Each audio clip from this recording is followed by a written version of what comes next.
Hello friends, I am Dr. Mrs. Wagh from KTH College Nasik and this is our lecture number 3 on descriptive statistics of FIBAC class. Already we have discussed the data types. It is either nominal scale or it is ordinal scale, it is of interval type and ratio type of data. Okay. Now we will discuss the notion of population and sample. So in this unit 2 we are going to discuss what do you mean by population and sample from population, what is your primary data and secondary data, how you obtain cross-sectional data, time series data, directional data. Further we will discuss finite and infinite populations, whether the population is homogeneous or heterogeneous. Further, we will discuss some simple sampling methods such as simple random sampling with replacement and without replacement.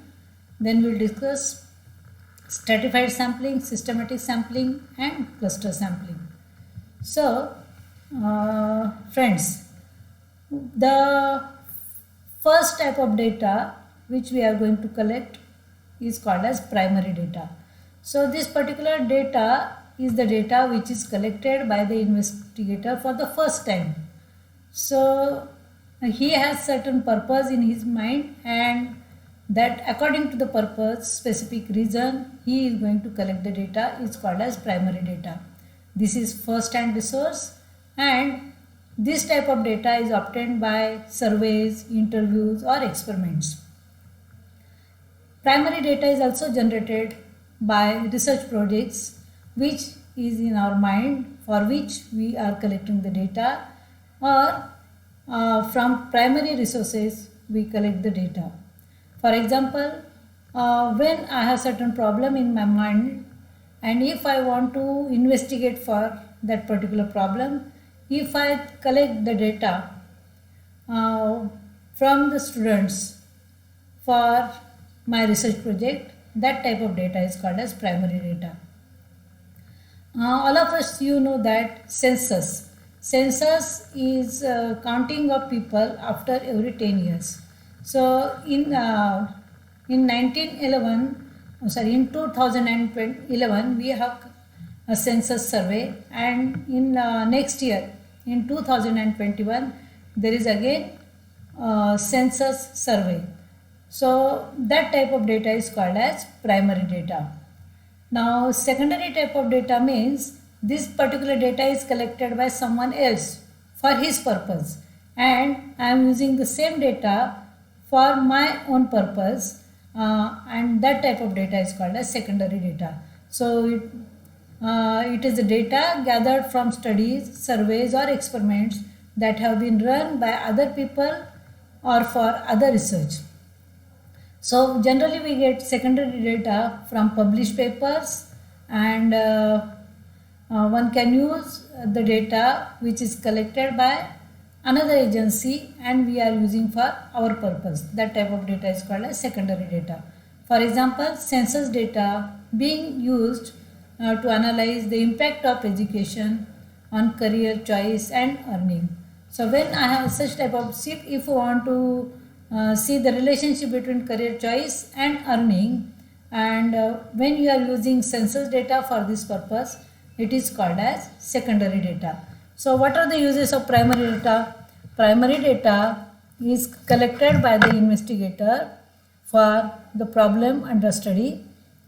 So that particular data has no doubt about the quality of the data collected, and if he want to modify his question, if he want to add something more to his particular problem set, then he can, it is possible to obtain additional data during the study period. Okay, so this is not possible in case of secondary data. Further, there are again advantages of using secondary data, that we can save our money, time, energy by using secondary type of data. Therefore it is less sensitive, expensive. Further, the investigator is not personally responsible for the quality of the data, so he have to rely on the secondary data, in which form it is available. Okay, so this is the difference between primary and secondary data. Now we have three types of data we are going to discuss: cross-sectional data, then time series data, directional data. So time series data is the data which is actually bivariate data, in which one variable is always time. So it is the data collected in a chronological order, that means with respect to time. Therefore, time series data is a set of observations on the values collected usually on a discrete and equally spaced time intervals. For example, if I collect data for the rainfall in the month of June, say for last 20 years, so June 2001, etc. So these are my data points, and at that particular point we are going to collect the observations regarding the rainfall in the month of July, okay, June or July.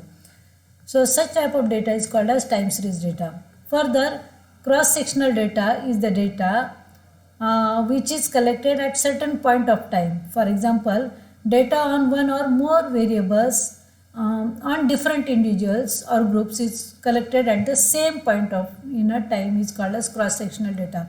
For example, if I want to know the total number of COVID cases in the month of say August in different countries, so my time period is fixed, and now I am taking data on different countries on COVID cases. So such type of data is called as cross-sectional data.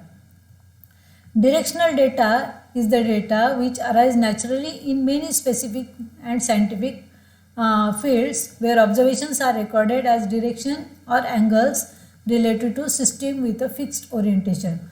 For example, wind directions, wave directions, directions of animal movement, etc. So directional data occurs in many areas, namely the earth sciences, meteorology and medicine.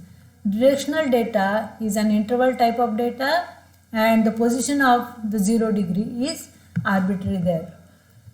Now, when you look at the population is either finite or infinite population. Finite population means the number of elements in that particular population are countable and they are finite. If a set has a starting point as well as end point, and then it is called as finite set. Thus, when you say population is finite, the population size capital N is known to us. Now, infinite population is the population in which the number of individuals or number in that particular population is uncountably infinite. So uncountably infinite means it is not possible to count the units obtained in the population. Such a population is infinite and uncountable. This set has no end from any side or both sides. Therefore, unlimited number of elements is an infinite population. Homogeneous population is again one term. Homogeneous means look alike or having common characteristics. So when we are studying something, that means we are studying the characteristic. So that characteristic is have very less variability, and almost all of the items looking same, then the population is called as homogeneous population. For example, if you consider height of adult male in a certain area, say in Maharashtra, then that type of population we call it as homogeneous population. That means there is very little variation in the heights. Heterogeneous population means in which one individual are not similar to another, means unlike or distinct from one another, or heterogeneous population is one in which every member has different value for the characteristic. For example, if you consider the color of Indian person and color of European person, definitely there is a drastic change, and such type of population is called as heterogeneous population. So again, what do you mean by population? Population means all members that meet a set of specifications or a specified criteria. It is a set of data, it is numerical or otherwise, corresponding to entire collection of units about which information is sought. A single member of any given population is called as element. So complete enumeration means census, means each and every unit in the population is examined and then it is called as complete enumeration. Now, when we have complete enumeration, there are certain drawbacks. So sometimes when you have observation from each and every unit in the population, it is very expensive. For example, if you want to, suppose a doctor asks you to investigate your blood, so it is impossible to give the whole blood from your body for checking. So in that case, what we do, we took a small sample of your blood, 5 ml or 10 ml, and by investigating that blood sample, we are going to draw a conclusion about that particular person. So complete enumeration is not always possible. Therefore, we have to do sampling. So while doing sampling, we save our time, money as well as energy. Sometimes it is not possible to check each and every unit in the population. So sampling is done in that case. So in most studies, it is difficult to obtain information from the entire population because of various reasons, and therefore we rely on the sample to make estimates or inferences related to the population. So sampling is a subset of population. It is a representative sample, means has the same characteristics of the population. So sampling is the process of selecting observations to provide an adequate description and inferences of the population. Now, there are some probability methods in sampling, and probability methods including sampling are random sampling method, systematic sampling and stratified sampling. In non-probability sampling, members are selected from the population in some non-random manner. So when you have a convenience sampling, judgment sampling, quota sampling, then that type of sampling approach is called as non-probability sampling approach.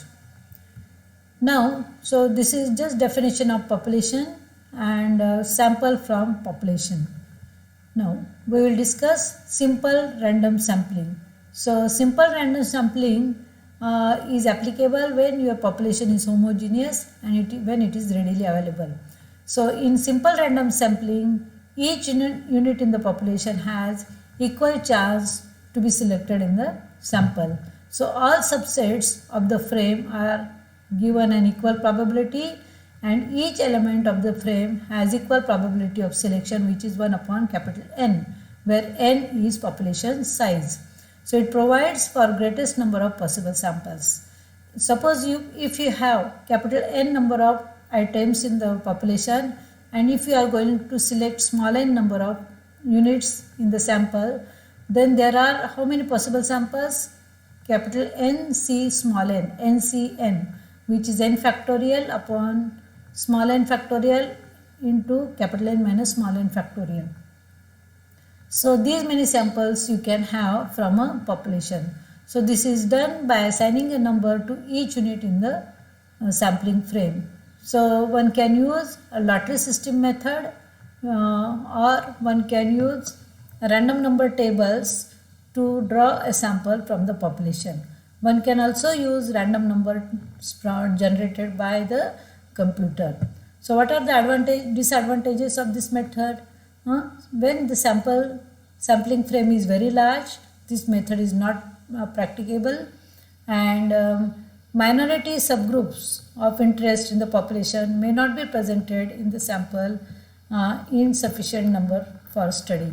So these are the drawbacks of this particular method.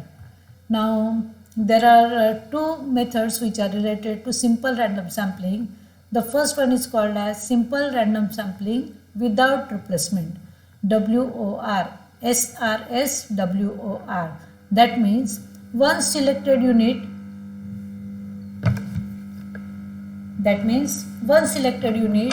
is not again replaced into the population, is called as simple random sampling without replacement. So no element can be selected more than once in the sample or with replacement. With replacement means one selected unit is again replaced in the